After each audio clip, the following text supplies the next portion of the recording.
This week's module, Module 2, will focus on student development theory and will give an introduction to enrollment management. When focusing on student development theories, there could be a whole class simply devoted to how students develop, how students learn, and the theories that have developed truly over the last 30 to 40 years concerning that development of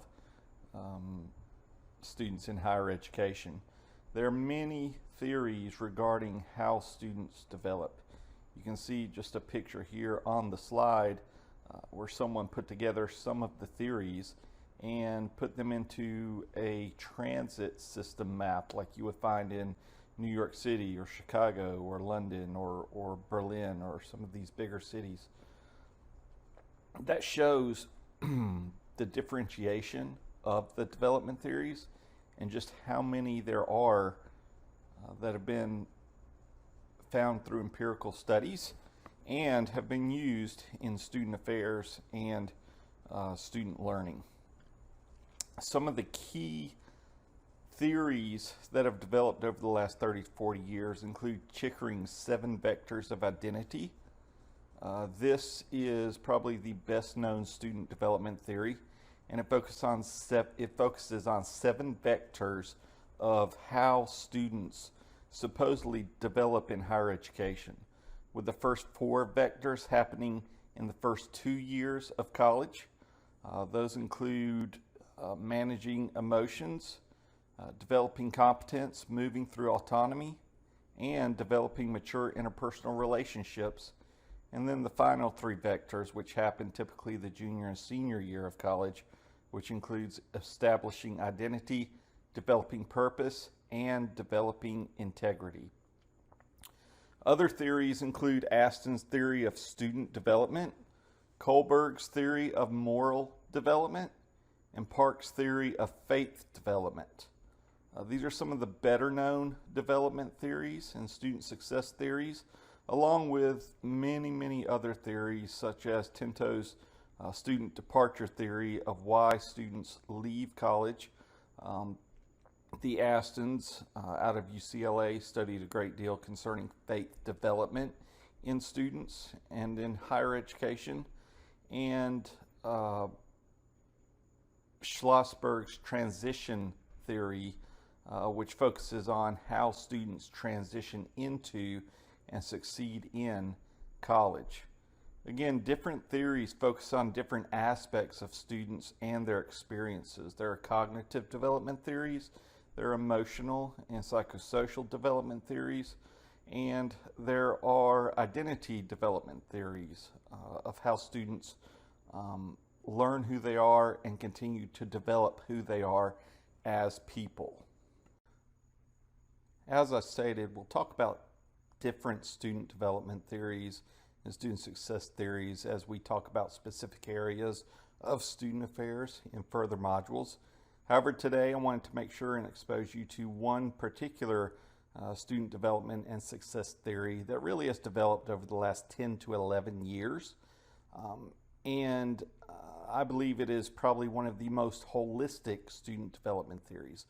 Traditionally, when you think of student development or student success, you think that student success, or for a student to have developed appropriately, then they will have a high GPA and they will have graduated from the college or university where they were studying.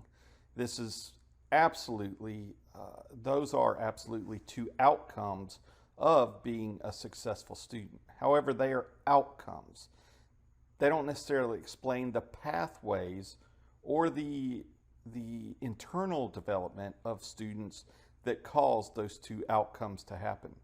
Dr. Schreiner, through hundreds of thousands of surveys, began to see empirical trends regarding what was most important for students to learn who they are, to understand and go towards their calling, to engage inside and outside of the academic classrooms and with the collegiate experience, and to succeed in college, developing not only academically but also as a person.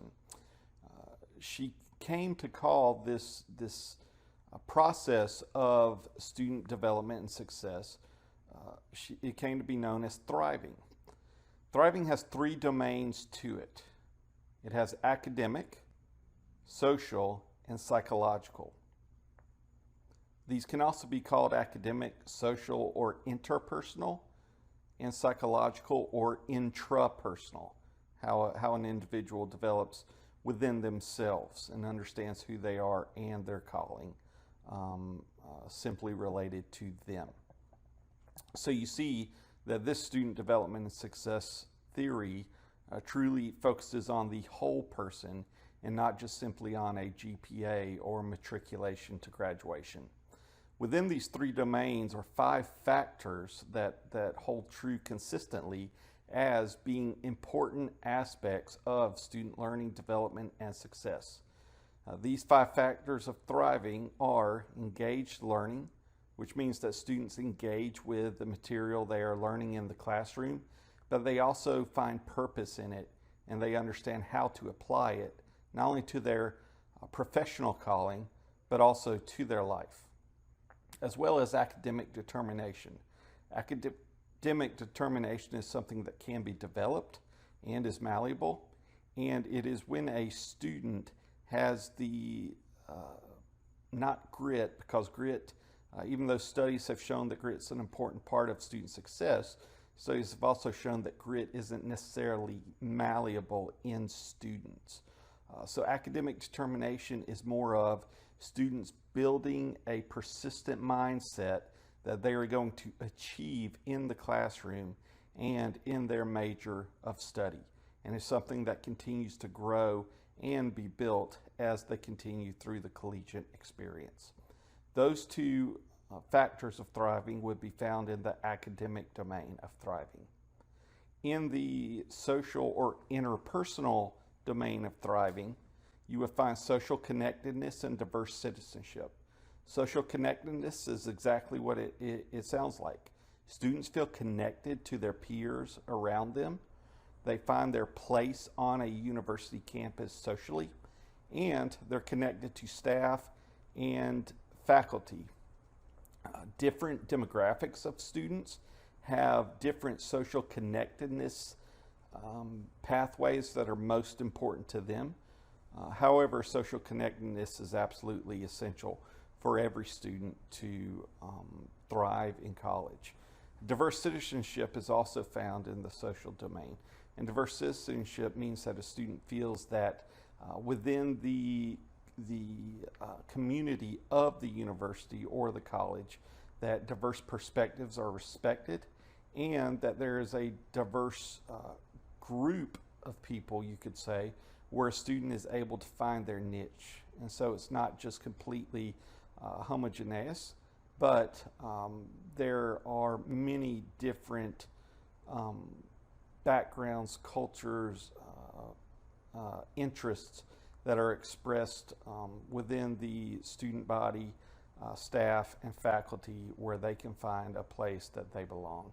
And then finally, there's positive perspective, where students believe that they are going to achieve. To an extent, it correlates with academic determination, but also as they continue to grow, they continue to have an optimistic outlook that they are doing important work, that they are learning important material, and that all of this will pay off, so that in the future they will, I guess you could say, achieve their dreams, but more importantly, they will fulfill their calling and do and be what it is they've been called to do and to be.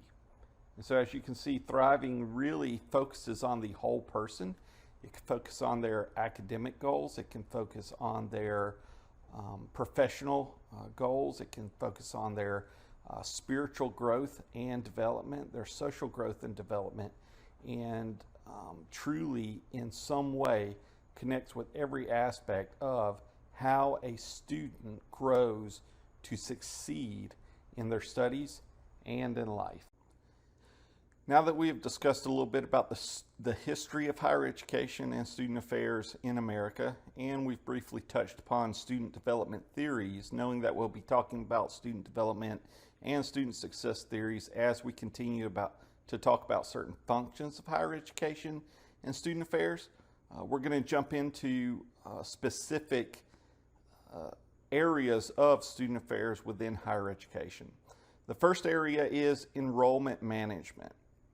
You'll read an article about enrollment management. You'll learn about some best practices regarding enrollment management, and also your textbook gives a great overview of what enrollment management is. Too many times enrollment management is seen as simply admissions, but it is so much more. What enrollment management truly does is it looks at the whole picture of the student experience from the very beginning to the very end and focuses on those aspects that are going to allow the student to succeed at the highest levels and to retain or persist at the institutions. So enrollment management is very much involved in the admissions process of the student experience, but also is involved in keeping the student at the university or the college and seeing them succeed to graduation. Admissions is a core piece of enrollment management, however, and a crucial part of any admissions department are admissions officers.